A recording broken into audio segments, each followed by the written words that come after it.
అభివృద్ధి చెందిన దేశాలు అభివృద్ధి చెందుతున్న దేశాలకి లేదా చిన్న ద్వీపాలు ఉన్న దేశాలకి ఎవరైతే వాతావరణ మార్పుల వల్ల డ్యామేజ్ అయ్యారో వాళ్ళకి ఒక ఫండ్ ఇవ్వాలి.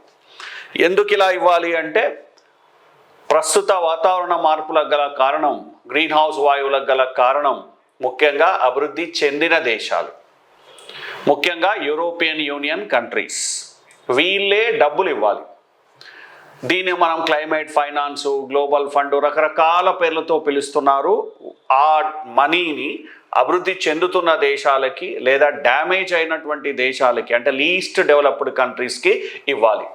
వీళ్ళు ఏం చేస్తారు, ఈ మనీని అడాప్టేషన్ మెజర్స్కి, అడాప్టేషన్ సంబంధించినటువంటి ప్రాజెక్టులలో పెట్టుకుంటారు, లేదా గ్రీన్ ఎనర్జీకి సంబంధించిన ప్రాజెక్టులలో పెట్టుబడి పెట్టుకుంటారు.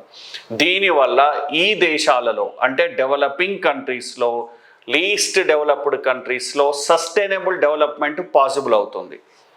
ప్లస్ టెక్నాలజీ కూడా ట్రాన్స్ఫర్ చేయాలి. ఇలా హెల్ప్ చేయడాన్నే మనం ఏమంటామంటే లాస్ అండ్ డ్యామేజ్ ఫండ్ అంటాం.